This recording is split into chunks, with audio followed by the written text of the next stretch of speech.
Hi, hope you're doing well today. Today's post is going to be about the new good faith estimate that we have as of January 1st, 2010.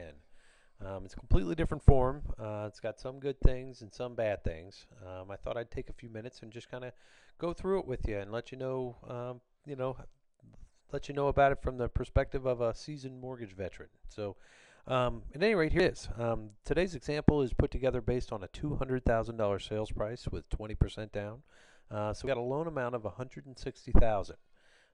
Here's the form right here, and it's just got some basic information here at the top. It's good faith estimate, the name of the bank, the originator's address, that kind of thing. It's also got if this weren't just a sample, it would have the borrower's information, the property address, that kind of thing.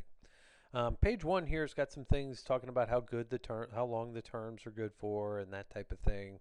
When we have to lock in by, that kind of good stuff. This first page is really just general information. It's got the loan amount, 30-year fixed, 4.875, the monthly payment. This doesn't include your taxes and insurance. This is just the principal and interest, and if there were any mortgage insurance, but in this case there is not. It answers some pretty important questions. Can your interest rate rise? No. Can your balance of the loan rise? No. Are there any prepayment penalties, balloon payments, that type of thing? Down at the bottom, in this new good faith estimate, they've grouped the fees into two categories. You got your A category right here and your B category. The A category is all the fees that are related to the bank. What's the bank charging you, basically? In this case, we have $466.95, and then the other category is basically all what everybody else is charging: the appraiser, attorneys, government entities that record all the items, that kind of stuff. So anyway, scrolling down to part two, it starts to go into a little bit more detail.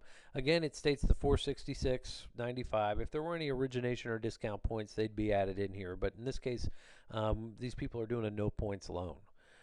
Going down, it gives you a little breakdown of some of the other services here. You get the appraisal fee, the credit report, that kind of good stuff. All that stuff totals up to this 504 number. And then as you go down along a little bit farther, this is where I really think they really fell short on this form.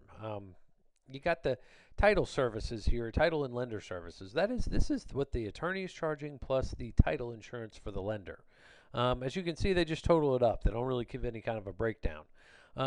I have another form I'm going to create after this that I'm going to go through with you after this that I've created that goes into a lot more detail. So if you're doing a mortgage with me, you're going to get this form, but you're also going to get the much more detailed breakdown that I'll go through in the next video. At any rate, next thing is owner's title insurance, $200. This is a voluntary thing. The bank doesn't require that you get it, but I strongly recommend you get it. It's a one-time fee, and it protects you against any title defects, that kind of thing. Going on down, you got your government recording charges, the initial deposit to set up your escrow account. That's where you put your reserves for your taxes and insurance in there, so they can, get your escrow account started. You got your interest from the day you close until the end of the month. In this case, it's 10 days, so it's $213. And then down below in this next line, you got to pay for a year of homeowners insurance up front. So this totals up to that B number of $44.57.70. So the two of them together is a total of $49.24.65. As you can see, the bulk of the charges when you get a mortgage are really for other services. The bank, in this case, is really only charging about 10% of the cost. So, at any rate, that's the breakdown of this new good faith estimate. It's a little difficult and vague, in my opinion. I think they're probably going to have to make some more changes as they get going.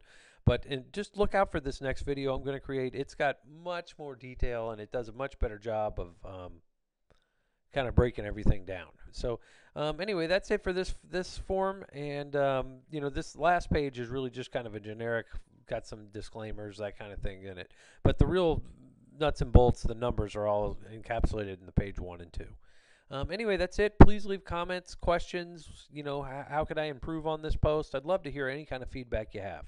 Thanks a lot.